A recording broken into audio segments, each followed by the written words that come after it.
Howdy. So I guess I will get you up to date. I guess the War News 24/7 website, I guess it goes down for a couple of days. Those days don't seem to line up with Shabbat, so I don't know. Maybe it's just a couple of days off. I don't know, but I've noticed that for a couple of days a week, they don't put out articles. So we're going to catch up with what they have put out today. And there's 5 articles from War News 24/7 I'm going to cover, and then there's an article from RT that I want to go over. I'm going to try to make it as brief as possible. I get it, you know. This is a lot of stuff, a lot of information, and chances are you've probably heard at least half or 3/4 of it somewhere else by now, you know. So we're going to start out with this one right here. I'm going to do these in the order that they were on the website. So Germany preemptively deploys 1,000 Bundeswehr, and I don't know how that Bundeswehr, I don't know how that's pronounced, soldiers to Cyprus and Jordan. So that is an interesting development. Says the German army has deployed more than 1,000 of its members to Cyprus and Middle Eastern states as a precaution in the event that it is necessary to carry out operations to quickly remove German citizens from states in the region. If the tensions due to the Israel-Hamas war escalates further and the conflict spreads. Says in their majority, these military personnel are in Cyprus in a state of alert. Bundeswehr sources explained to the German agency, as Berlin recognized that it is impossible to make safe predictions about the development of the situation. Concerns are being expressed about the risk that this war, which broke out 3 weeks ago, could lead to a wider conflagration in the region involving Lebanon and even Iran. They're not the only ones. Egypt's another one that you have to consider in that. Uh, this could really go south quick.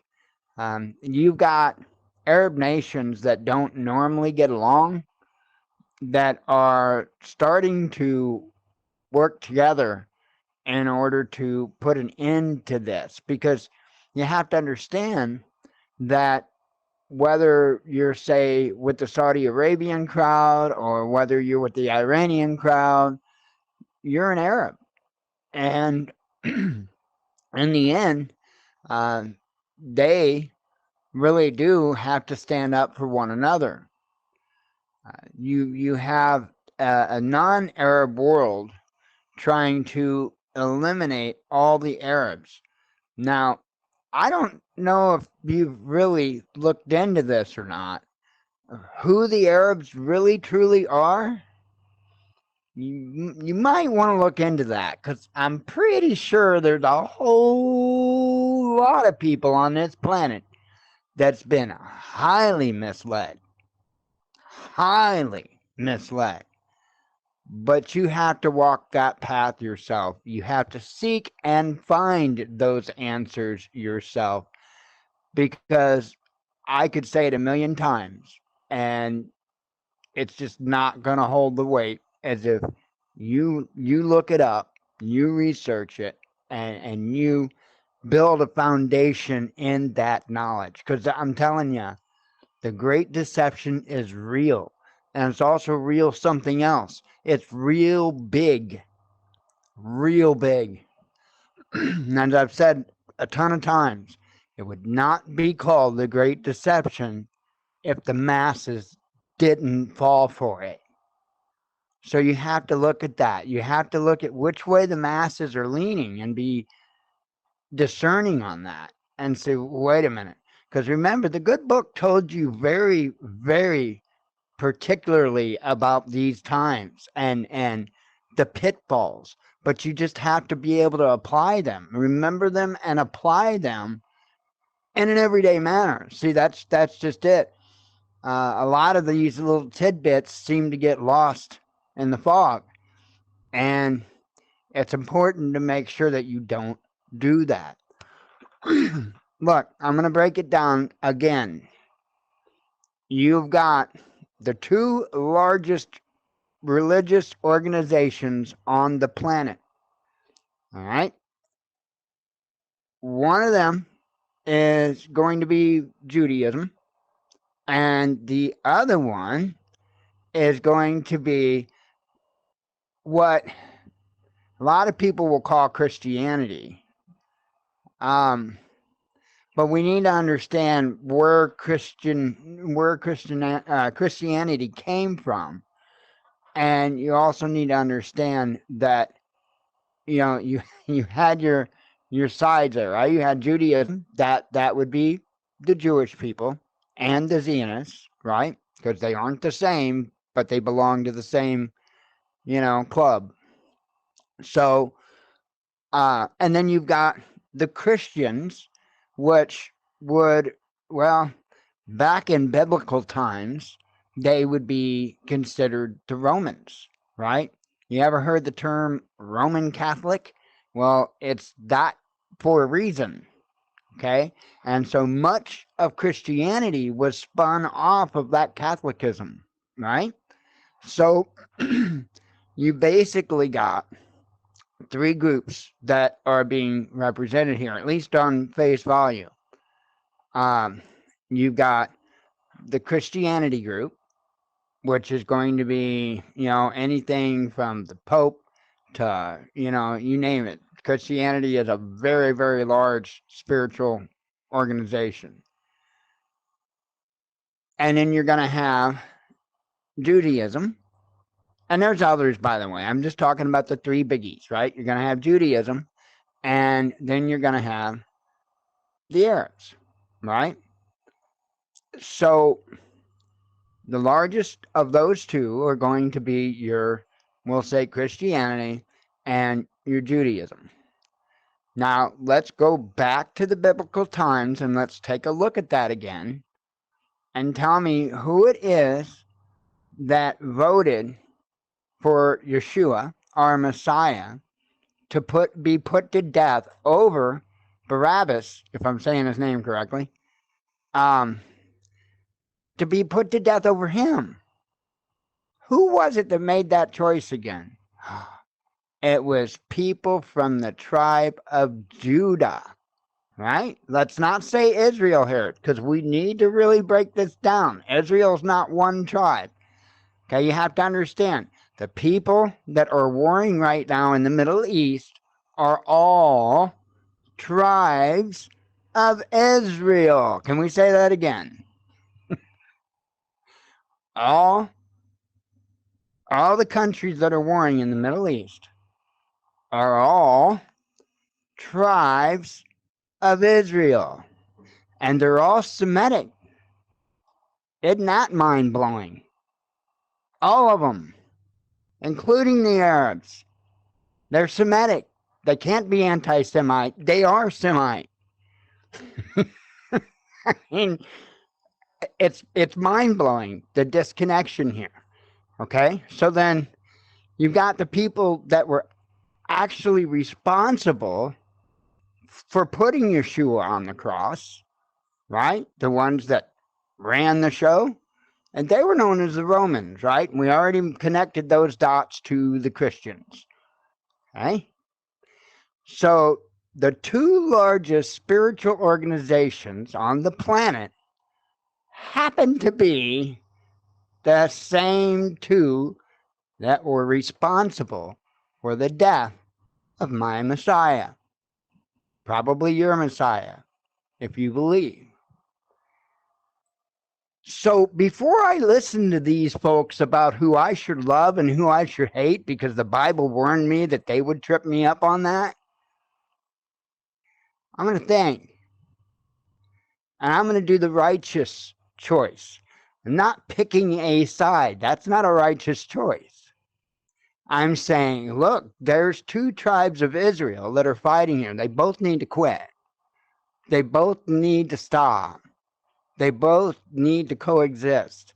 And I don't care who rolls their eyes at that. They both need to coexist. And they both have equal right to be here. Now that's from the Father. That's not from me. And I don't understand why people are so happy to tarnish their relationship with the Father, to make their emotions feel good based on the propaganda and tradition of men. It just, and people say, I'm not the one that gets it. Oh, I get it. Oh, I get it. I get it very well. I get it very well. I know exactly what discrimination is. I no problem understanding that, and it's wrong. Doesn't matter who does it. It's wrong. It's not righteous. So let's continue on. I'm sorry, didn't mean to really get into a biblical lesson here, but somebody's got to explain this stuff because there's a whole lot of people that just haven't done the legwork. I don't know what else to say. Jordan is asking us to deploy Patriot systems to help the country's air defense. Not going to spend any time on that. Not that there's much time to spend on it, but you get the drill. And then the IDF has an urgent message to residents of northern Gaza to temporarily move south. And this happened on the days that War News 24/7 wasn't posting. I was watching the video clips of this. Well, I see it right here, but you don't see it right there. I see it both places. So, but I saw this because I have been putting Al Jazeera on. We've got a television up there. Yeah, that's the most I think that television's ever been used. I've been putting on Al Jazeera the past several days and having it on in the background because they show live shots plus video clips and of course cover the news involving the war. So um, anyway, you get the deal there, and there has been just pretty much nonstop heavy bombardment of northern Gaza. Um, so a lot of fighting, from what I understand. There's actually a lot of uh, troops fighting each other. Um, I can imagine it's probably not a cakewalk for either side. I made reference to this a little bit ago. Egypt's President Sisi warns Israel's war could turn region into ticking time bomb. It says here Egyptian President Abdel Fattah al-Sisi has warned of the risk of the conflict in Gaza spreading, saying the region is at risk of turning into a ticking time bomb.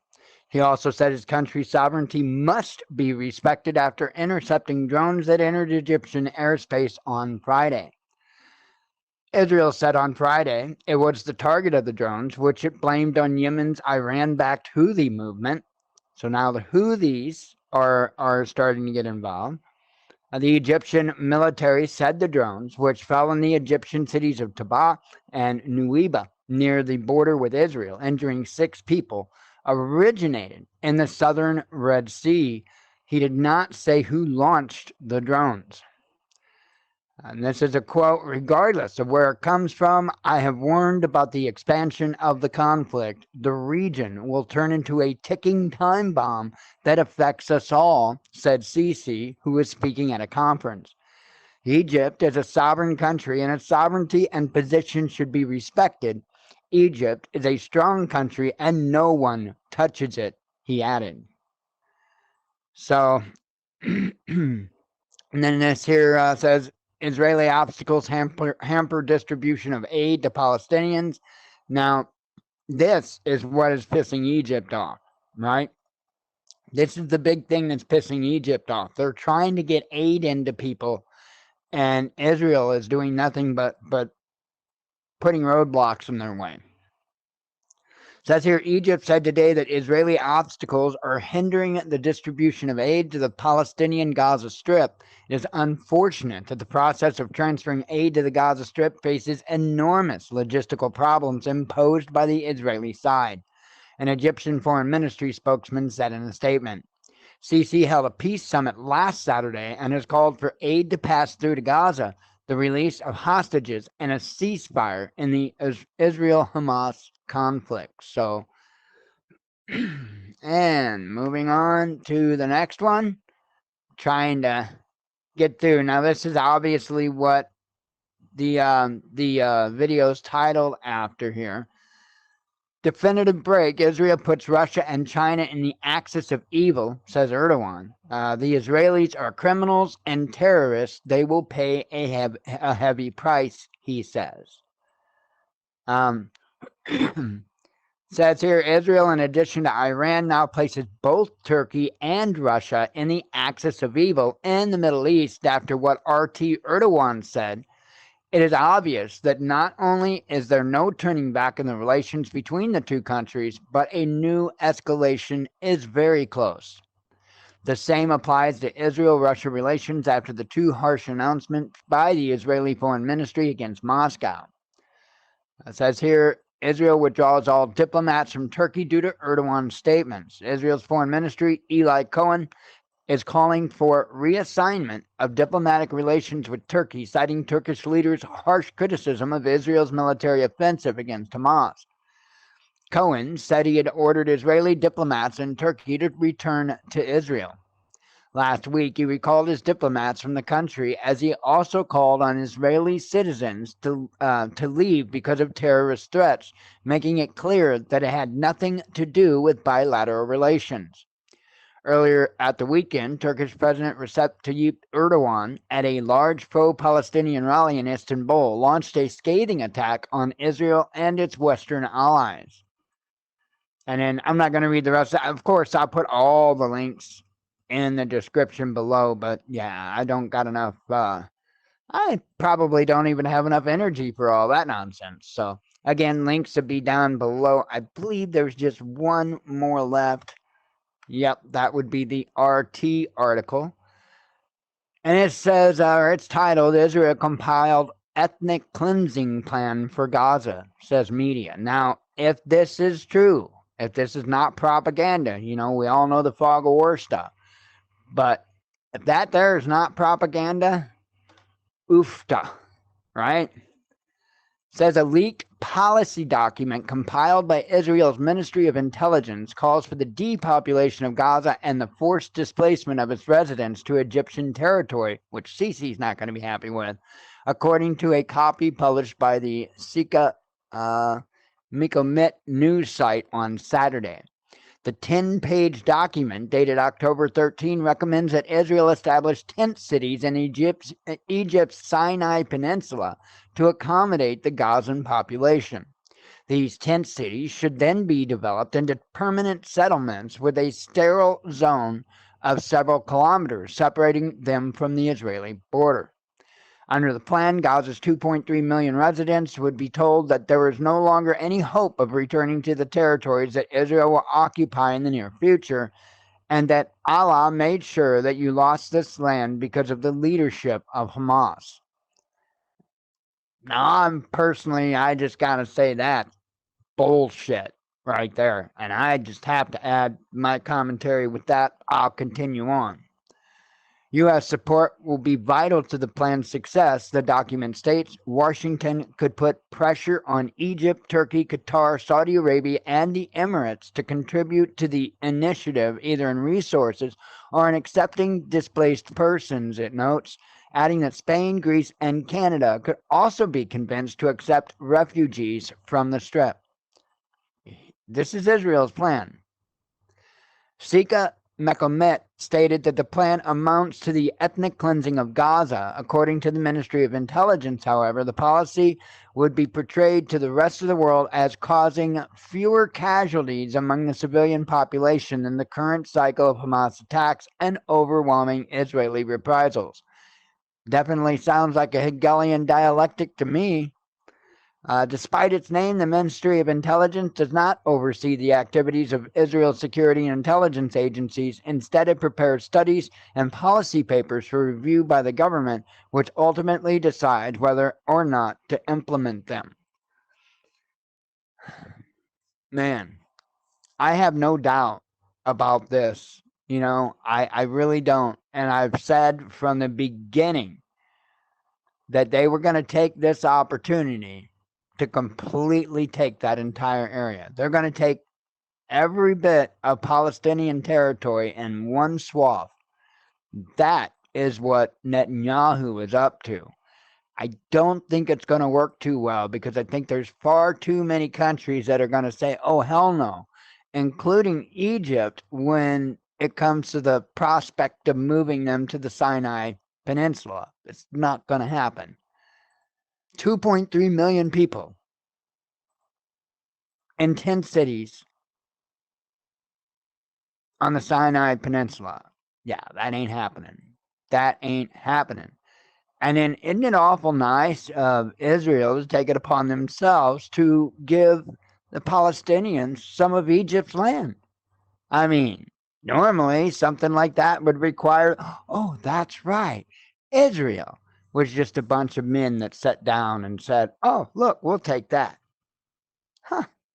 I wonder why they got the attitude that they can just do that. Huh.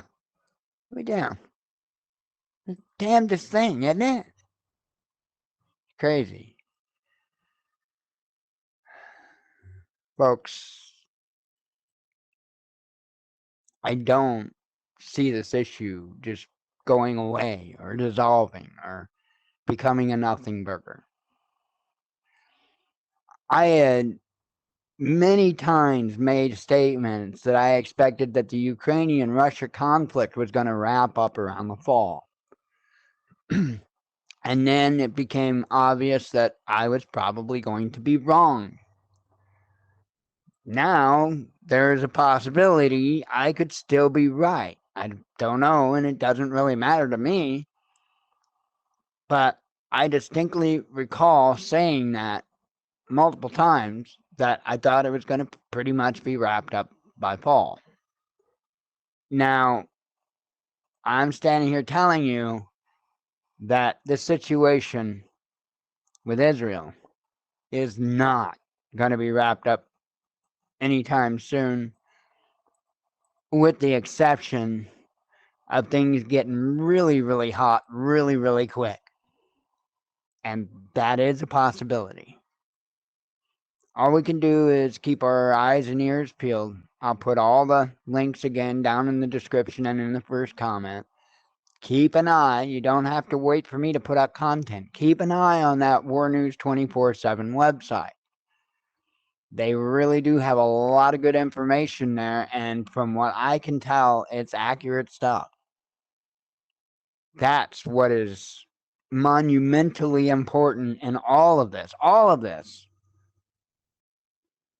Make sure that the information that you're taking in is good information, because there's a whole lot of folks out there that like to run on bad information because it supports their agenda.